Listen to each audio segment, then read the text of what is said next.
not someone else. Someone else is someone else. You are you. It is you. You are you. Sick breaking Asher is on this jam. Hey BookTube, it's Angie.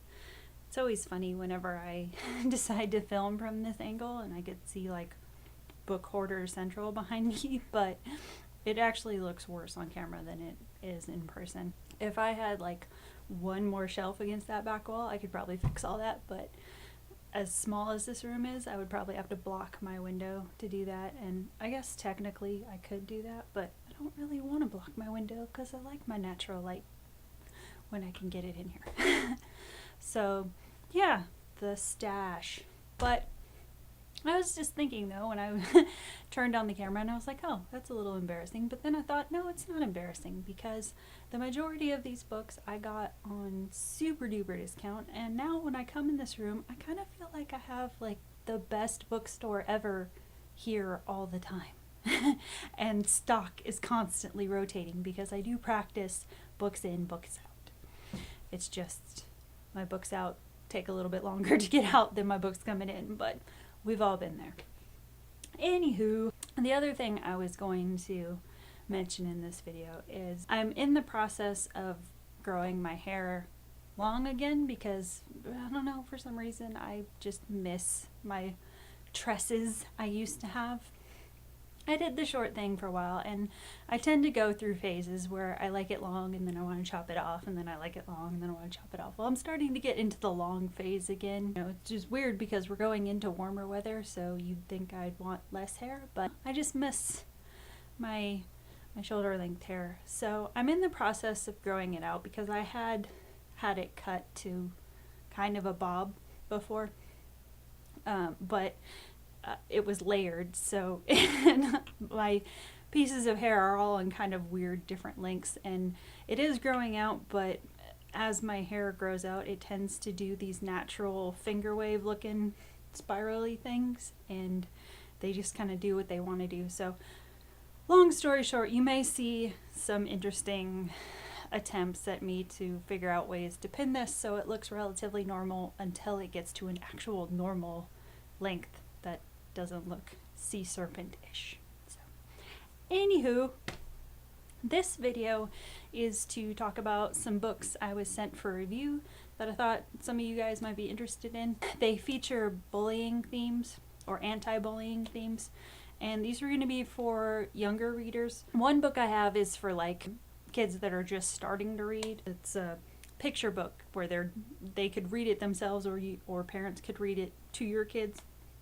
And then the other two I have are two from a trilogy that are for middle grade age readers. I will preface this by saying that these books I was sent for review, they do have Christianity themes in them, so if you do not like a Christian spice to your reading, you can click off on this particular video, come back for the next one. I take no offense, but if you don't mind that they do have religious themes, or if you're actually looking for that, you can stick around because I think there are some good topics to hash out in these books. So let's get into it. Okay, so the first book I was sent for review is this book, Fast Freddy.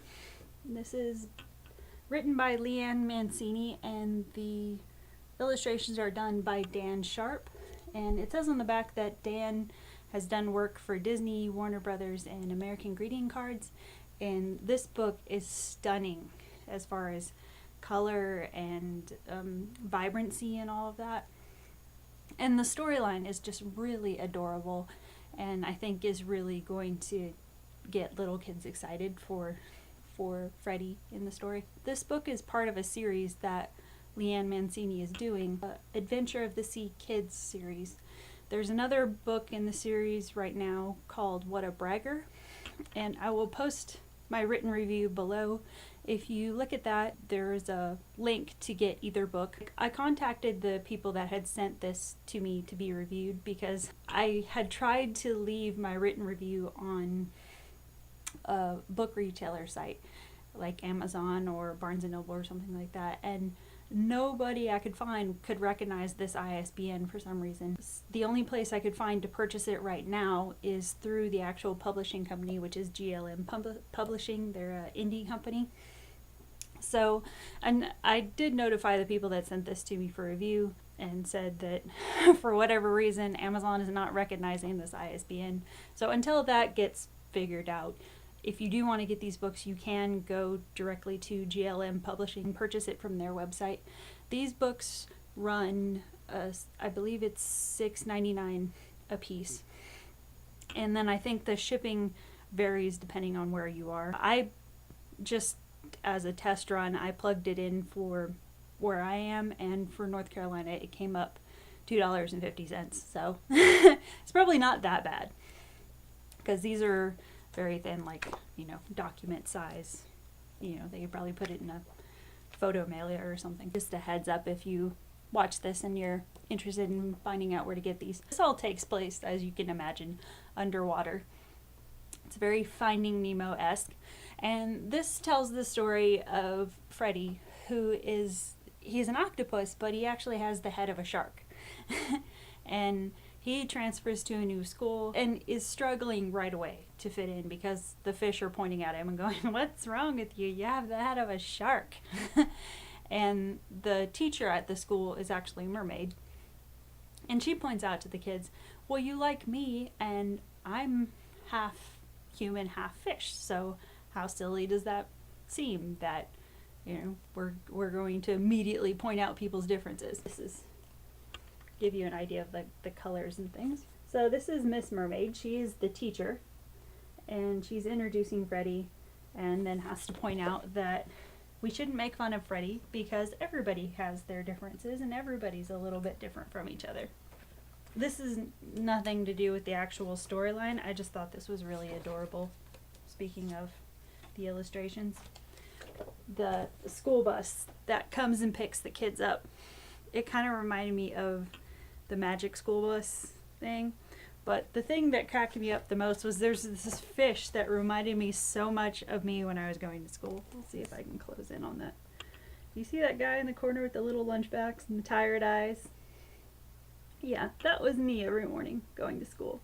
And I loved that the bus was being driven by a blowfish. I just thought that was really cute. But yeah, anyway. So yeah, Miss Mermaid has to point it out to the kids how jacked it is to point out people's differences and act like there's something wrong with it. Okay. So here we're seeing the kids get a polite smackdown from Miss Mermaid saying, "Y'all gotta learn to accept each other's differences because it's cool. Differences are awesome. I personally hate sheeple. I like people who can embrace that they're different." And I like that this story is going to make kids feel like it's okay to embrace that. One of my favorite pages was actually the school janitor, who's a seahorse, and he points out that people think he's chubby, but he's a male seahorse. He's actually pregnant. So go you, stereotypes. Look at you looking stupid. So I really liked that. As the fish get to know Freddy, they realize that his differences are actually pretty cool. They find out that Freddy says, you know, yes, I have the body of an octopus, so I have the strength of an octopus, but I can also swim as fast as a shark. And they all freak out and say, "Oh my God, you can join the swim team because we've never been able to beat the barracudas." So then all of a sudden, Freddy is put in the position of being the school hero if he can pull off this win against the barracudas. Then all of a sudden he's thrust into popularity here. This was one of my favorite illustrations. This was Freddy's face of focus during the swim meet. I just thought that was really amazing. I would totally make that wall art. But one of the things I really liked about this was there's a scene in here where Freddy goes home and he actually says a prayer thanking God for actually making him unique and different and special, which I think was an important message to put in there, to be thankful for your differences and be glad you're not like everybody else, because people would get boring, which I know we hear that all the time, but it bears reminding that differences are awesome. yeah, the illustrations on these are amazing. Look how adorable these. The one thing that maybe concerned me about this particular storyline, and this could just be me reading into it a little bit much, but when I do book reviews, I do like to go a little bit devil's advocate just to be fair about it. But the one thing that maybe concerned me about the storyline is some kids may interpret the idea of the story, the fact that the fish embrace Freddy and his differences after they learn that he could maybe win a swim match for them. I worry that some kids are going to take that as maybe a message that you can be accepted as long as you can get people things they want.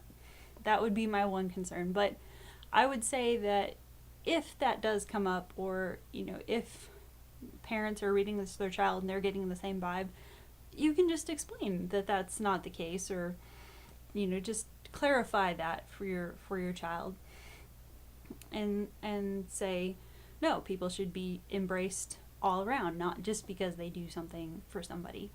Don't become friends with the people that say you have to do something for them in order for them to like you. That's the wrong kind of friend. But yeah, that just opens up a discussion topic, I would think.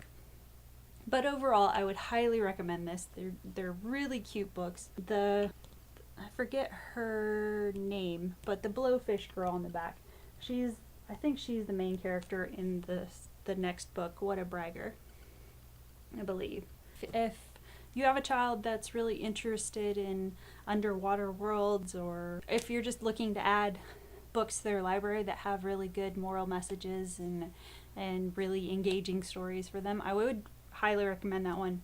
And I will post the link to GLM Publishing where you can purchase this book and the other book in the series if you're interested in those. So then the other books I have are the first two books in the Mean Girls Makeover trilogy by Nancy Rue.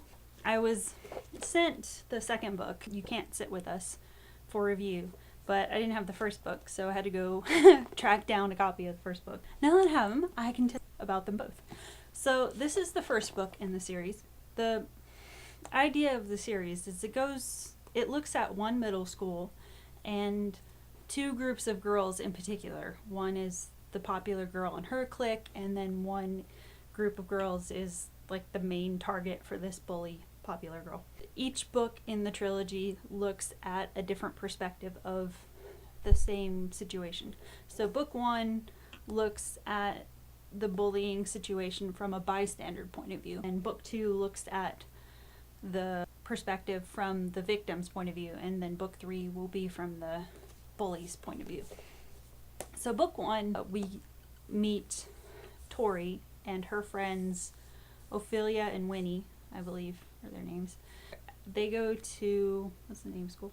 Gold Country Middle School in California. I believe they've been going to the same school with popular girl Kylie for a few years now. Tori mentions in the story that until they got to about 6th grade, there was no real issue with anybody. And then all of a sudden in 6th grade, Kylie just took it upon herself to decide who was cool and who wasn't. And Tori's like, I'm not sure what I did, but somehow I got the memo that I wasn't in the cool group. And it was just hell from there. So now they're in middle school, and Kylie just gets more and more on Tori's case and her friend's case. And then new girl Ginger transfers to the middle school, and Ginger, whose real name is Virginia, but she goes by Ginger, and of course she has to be a redhead. Ginger comes in, and Ginger is just really socially awkward, but she tries really hard. They explain later that she's moved around from school to school a lot. They don't really get into why at first, but they explain that she's gone through a number of schools, and she tries each school just sort of bulldozing her way into friendships and saying, "Hi, I'm Ginger," and like trying to walk right up to people. The problem is Ginger just doesn't fall into the cool kid category the way she is. She has crazy, and I related to Ginger so much because she sounded so much like me at that age, because I have dark red hair, and I've had the crazy red hair and the, social ineptitude. Ginger comes in and she's got the crazy red hair and she has the uncool clothes, even though she can't help it. She's just, that's the way her living situation at home is. But, when you're in grade school, people don't take that into consideration. They just think you don't have the same cool clothes I do. They don't think about your parents' financial situation. They're just like, no, you're failing, you're a loser. And that's kind of where Ginger comes in. She is just working with what she's got, and Kylie immediately latches onto her as a target. And at first, because Ginger comes in with the crazy hair and the uncool clothes, and she has a little bit of a volume control problem with her voice. She doesn't mean to, but sometimes she's yelling things at people and she doesn't realize she's doing it, and so that puts her up for ridicule. She has a further challenge because she happens to be a bookworm, and her favorite sandwich happens to be peanut butter and pickle sandwiches. I've never heard of this, but I went with it. Ginger's mom has passed away in the storyline, so it's just her and her dad and her brother. And another thing I related to is her dad, when left with Ginger, doesn't really know what to do with her. And that's the way my dad was. My dad knew what to do with my brother. He didn't really know what to do with a daughter. So when I was growing up, a lot of times whatever he did with my brother, he just did with me.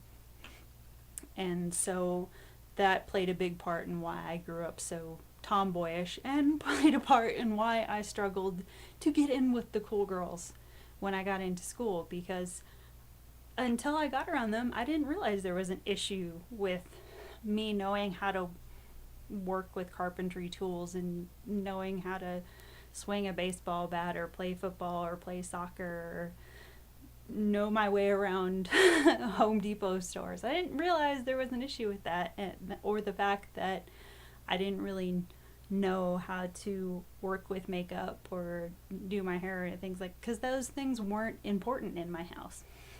The things that were important in my house were learning usable skills that you could carry on into your adulthood. Those were the things my parents pushed, to have usable skills and be well read and those kind of things. And that's kind of the environment that Ginger grows up in. But when she goes to school, none of that matters. All the kids know is that she looks weird, she doesn't smell pretty, like she doesn't smell like Bath and Body Works all the time, and she doesn't have the right hair stuff. She's not wearing the right makeup. She reads books. She's just weird. And Tori and her friends, while they feel bad for her, are kind of relieved, because it takes the pressure off of them, until the more Tori starts to watch the ridicule that Ginger goes through, she starts to feel bad and say, well, maybe we should actually bring her into our group. And Ophelia and Winnie are like, oh, hell no, don't do that. That will bring attention back on us. And so for a while, Tori goes along with it and says, okay, I don't want to upset my friends, and so I'll just let the thing with Ginger go on and hopefully she can work it out. But the more that goes on, the more Tori's guilt starts to get to her, and she tells her friends, this is just wrong. This person is suffering. We can't just pretend this is not happening. So they end up finding help with the problem through Lydia, who is the assistant of Tori's dad. And Lydia suffers from dwarfism, so she's gone through bullying and the weird looks and judgments and all that through her entire life. And so she teaches these girls how to combat bullies without bringing them down to the bullies level. Tori brings Ginger into her circle, and the girls become the girls, although it's a little bit strained at first, they do sort of develop a friendship. I think it's Ophelia that struggles with Ginger at first, bullying Ginger a little bit, but it's in a slightly different way. But I'm glad that that Nancy wrote it in there, because it does point out that bullying can come from a lot of different directions, and it can come from your closest friends at times. Ophelia not only turns on Ginger, she starts to turn on Tori for trying to accept Ginger, all in their own little circle when they're all fighting the same enemy. So I thought that was really important that she wrote that in. Through Lydia, they learn these skills on how to effectively fight against bullies, but not to the point of bringing themselves down to the bullying level. They learn to, find strength in numbers and report incidents when they happen, and, have each other's backs, and to just, a lot of times, not even give the crap people say at the time of day. I like the fact that Lydia said, I'm not saying it's going to be easy. I mean, it's a lifelong challenge, but you got to be the bigger person. And she gives them a lot of legit tools to work with that I think middle grade readers are going to get a lot out of. And I like that Nancy Rue also in the story addressed the topics of how teachers and parents can a lot of times be oblivious to just how bad things are, and how sometimes teachers can actually side with popular kids because the teachers themselves find the bullied kids weird, and they're like, well, and the teachers take on the attitude of like, well, I'm not saying it's nice, but the kid brings it on himself by being weird, because I've had those teachers. And also the fact that teachers themselves can sometimes be bullies. I've had that too, and I don't think it's addressed enough that I've had teachers that treat their students like crap and get away with it and terrorize students. When I was growing up, it was just something, we had a couple teachers in my middle grade that they just had a reputation for being evil to students, and it was just sort of a rite of passage if you could survive their class for an entire year.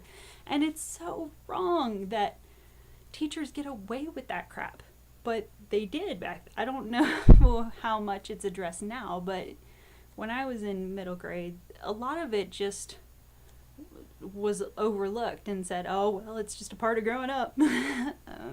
But yeah, I had a couple teachers in middle grade that picked on the female students especially because they got some weird sick satisfaction out of making their female students cry. It was just bizarre. So yeah, I'm glad she brought that up, and I like the fact that she brought up even adults in their adult lives can be bullied. Like she mentioned Tori's dad comes home from work one day really upset because there's something going on at work that he doesn't really agree with, but he mentions that if he goes against his boss, he could lose a major contract at work that could potentially cost him to lose a bunch of money that the family income needs. And he mentions that his boss basically threatens him and says, if you say anything, consider this money gone. And you adults have to deal with that day to day. Bullying doesn't really go away that easily. It's like a constant combat thing. It just changes forms.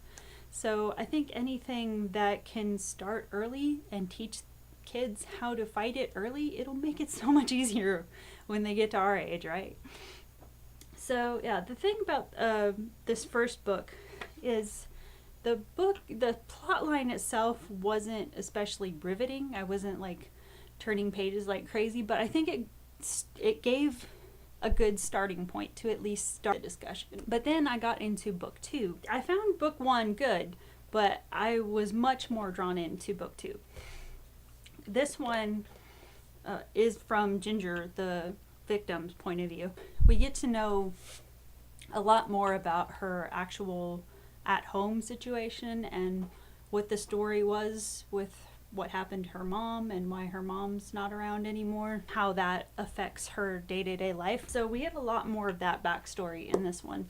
This one, I'm not 100% sure on the timeline, but I feel like it takes place maybe a few weeks after book 1 ended. They do mention how the girls from book 1 have now gotten people in the school to sign an anti-bullying pact, but this one looks at the fact that just because you can get somebody's signature on something doesn't mean they're going to live up to it. This sounds really bad, but it kind of reminded me of this anti-drug program they had in my junior high when I was growing up. I want to say, I forget what the name of it. I want to say it was called like Friday Night Live or something like that, where it was like this club you joined within the school that was supposed to be for anti-drugs. And you had to sign this thing that said you weren't going to do any underage drinking or drugs or anything like that. And we all signed it because we got cool t-shirts and we got discounts at the student store and all that. And then, of course, we went to bonfire parties and did what we were going to do. It kind of reminded me of that. Yeah, I grew up in the middle of a California desert. What do you want from me? So anyway, yeah, they look at the fact that this anti-bullying pact is going around school, and all the teachers are asking the students to sign it. And outwardly, Kylie's like, "Oh yeah, I'm all for it. I've learned my lesson, and I'm a nice girl now." But then, when Kylie plays the nice girl card, it's just like her switching up tactics. You know, it's like people are on to her, so she has to change around the way she does her bullying. So she tries the nice girl route to suck in new victims and say, "Oh no, I'm your friend now. You can talk to me. That's all behind me, all that mean girl stuff. You can tell me I'm your friend." And she does this to Ginger, and Ginger gets suckered into it and says, "Oh, maybe she has changed. Maybe she does want to be my friend." Kylie builds up Ginger's trust enough that Ginger ends up revealing some painful family information that she doesn't tell everybody. At first, of course, Kylie's like, "Oh no, I'm not going to tell anybody. We're friends now." But then, as you can imagine, Kylie then comes out and says, "Just kidding. If you don't stop hanging out with Tori and your friends, I'm going to put this all over your school. Everybody's going to know your dirty little secrets." Because of that, I feel like this one had a little bit darker tone than the first book. Not a lot, just a tinge darker.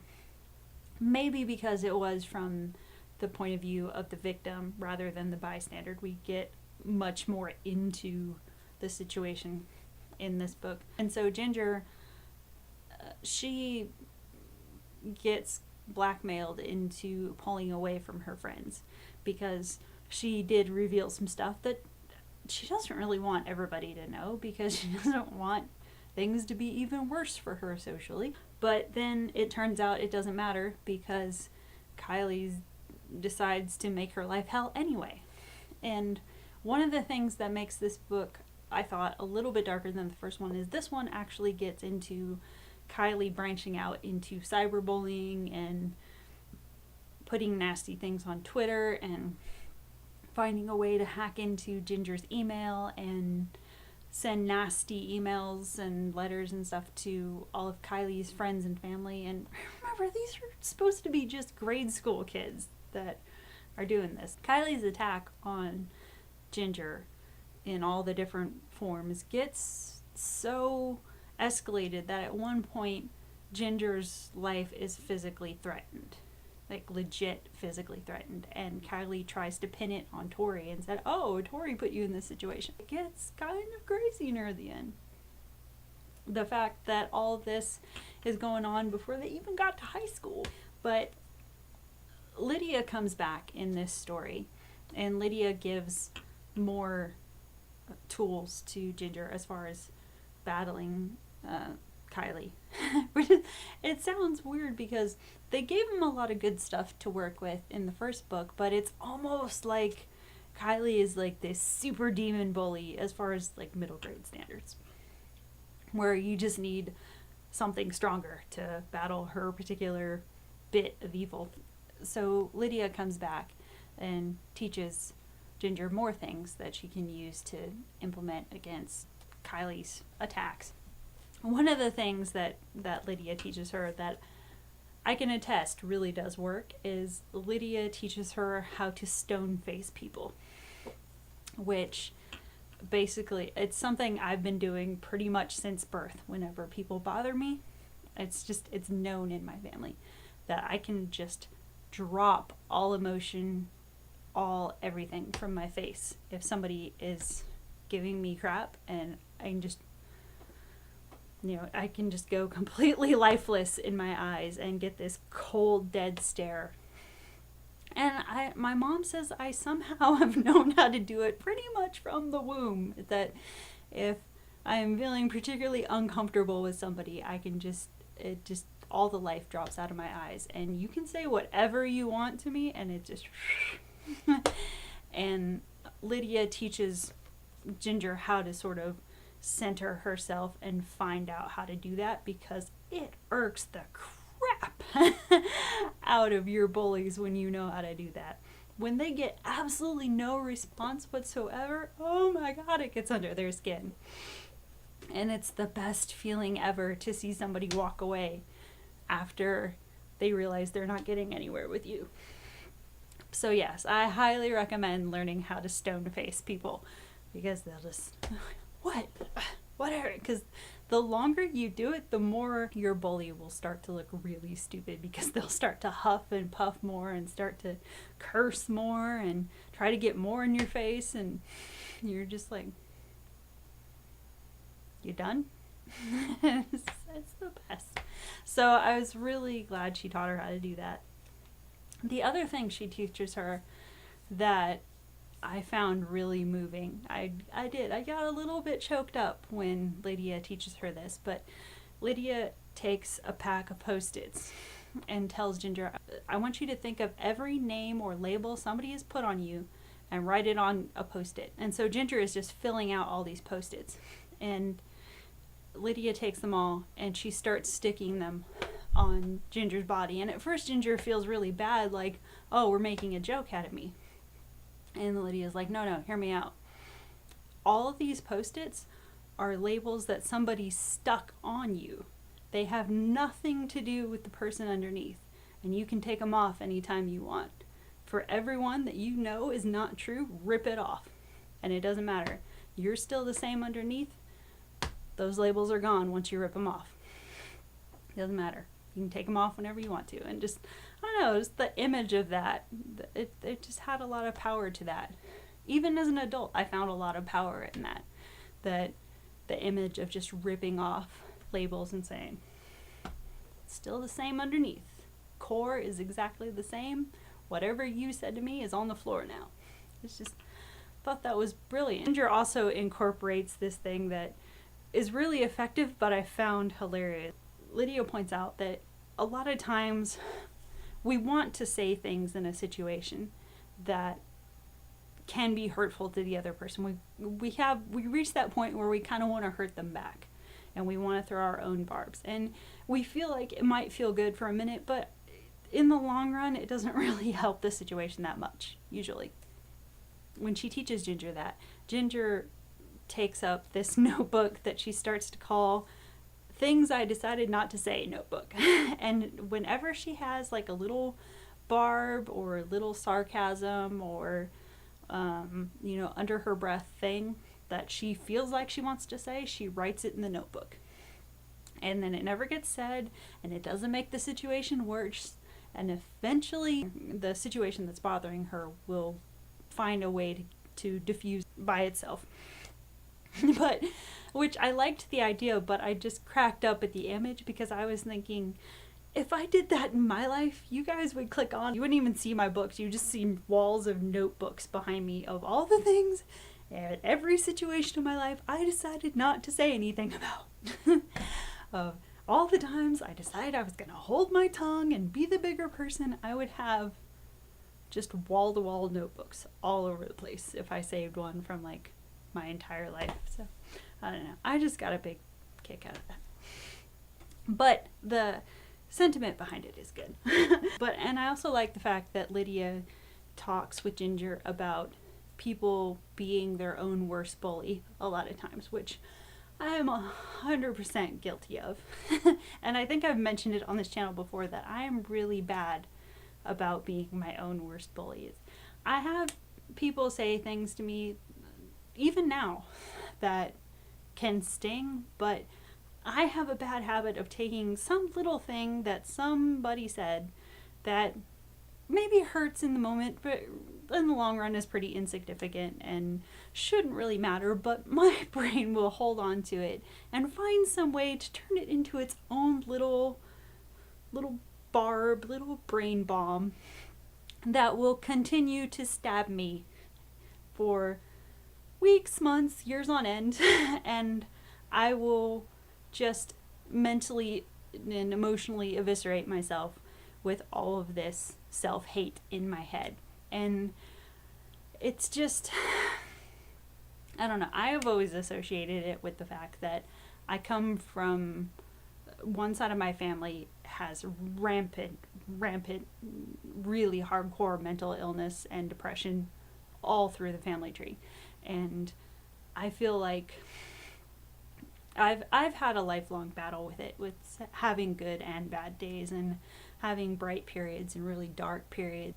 And it is a daily battle, but I feel like the things I do to myself mentally have to do with that mental illness of, I think because I had so many years of people pointing out everything they didn't like about me, and I heard it every day for so long, for pretty much my entire childhood. Somebody was always telling me something that was wrong with me, whether it was my looks or something I was into or something I was doing wrong. Somebody was always there to point out something I was failing at. I got so used to hearing it that when they weren't saying it to me, I started saying it to myself, because I got to where I felt like I needed to hear it, because I felt like that was my truth.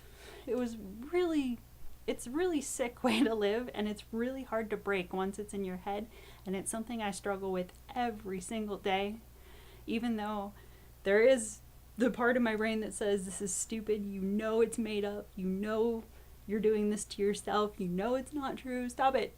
And my brain will still, the other half will still allow me to do it and still make me my own worst bully.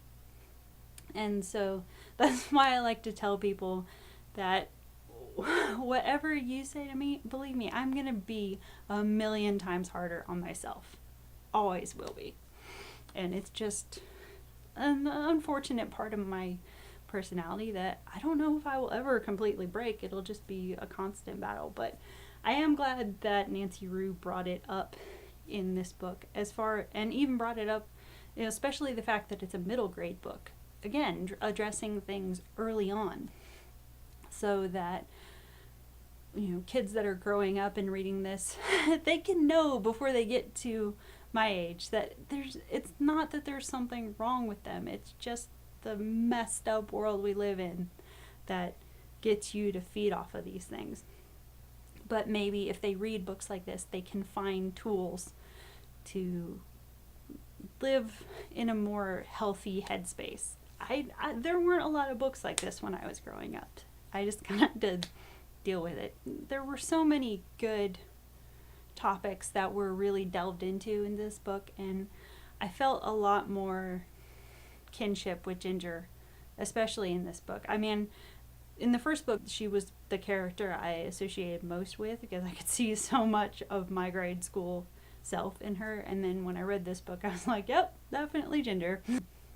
There was one scene with Ginger that especially got me, because Ginger talks about how since her mom is gone, her dad sort of distanced himself from Ginger, and she just wants that bond with him so bad. And that was something I struggled with really bad when I was growing up. I had a father that struggled with a lot of mental illness, and he struggled with post-traumatic stress disorder, and so it was really hard for us to bond when I was growing up. I was traveling around and moving around a lot in my 20s, and then by the time I was 29, he died, and that was it. we never really got to build that relationship the way I had wanted to, and I think it's always going to be a little bit of a sore spot for me. But one of the things that sort of triggered me with this book, and I feel kind of weird saying that because it is a middle grade book, that something in a middle grade book would trigger me, but you never know when it's going to happen. That's the thing that makes them triggers. But there was a scene where, just kind of out of the blue, I think Ginger's dad sees that she's needing this attention, and so he decides just randomly that he's going to take her shopping. She talks about how, money is always a concern in their household, so a lot of times she gets most of her clothes from the thrift store, but he says, hey, why don't we go out and see if we can find you a nice new outfit at Target. And when I was growing up, that's the way my parents were. A lot of my clothes, out of necessity, came from thrift stores, and if my parents took me to Target for a brand new outfit, that was a big deal when I was growing up. And so again, I related to that, and Ginger talks about picking out this dress and getting dolled up and feeling all pretty, and there's a lady in the dressing room that says, oh, you need like dress flats with that, and she helps her fix her hair and everything, and she comes out and shows her dad, and of course he has the dad moment, oh, she's so pretty and all that, and then I don't know, it just kind of, there was a line in the book that just sort of broke me a little bit, because her dad looks at her and says, I didn't even know you were into clothes. That's how distanced he was from his daughter. He couldn't relate to her on any sort of female level. He's like, what? When did you get into being pretty? It's like, every girl wants to be pretty on some level. They may not want to be the supermodel pageant girl pretty, but every girl wants to think somebody likes looking at them. But that just reminded me of my struggling relationship with my own father, because he was always a little bit aloof when it came to that sort of thing. About, he raised me as and my mom worked all the time, so a lot of times it was me and my dad at home, and so I got raised like a tomboy, and every time I tried to branch out into doing something girly, every time I tried to get a dress or tried to play with makeup or tried to do my nails, anything like that, people made such a huge deal out of it and said, oh my god, what are you doing, that it made me feel so weird and it made me not do it. And I struggled to learn how to really tap into my feminine side until I was in my late teens, early 20s, when I was away from my parents and I could actually explore those things without feeling weird about it, because my parents, for some reason, got this idea that, oh no, she doesn't like girly things. She doesn't like pretty dresses and makeup and things. I'm like, when was this decided? And so I really felt for Ginger in this book, and loved that she eventually found her voice and found a backbone and finally got to where she was like, you know what, Kylie, shut up. Just stop. And I think we all get to that point eventually if we hang in there long enough. We're just like, why do I even let you get to me? It's just noise. So yeah, I definitely recommend checking this series out. If the third book isn't out quite yet, I believe it's coming out April 28th. I think it's April 28th, so next month. You can pick up the third book in the trilogy, but the first two are out now. And yeah, if you want to add to your anti-bullying library for you or your kid, by all means, check these out. They're good stuff. Thanks for watching, guys. Sorry I went on a little bit of a rant, but triggers, man. Alright, guys. Thanks for watching. We'll see you in the next one. Bye.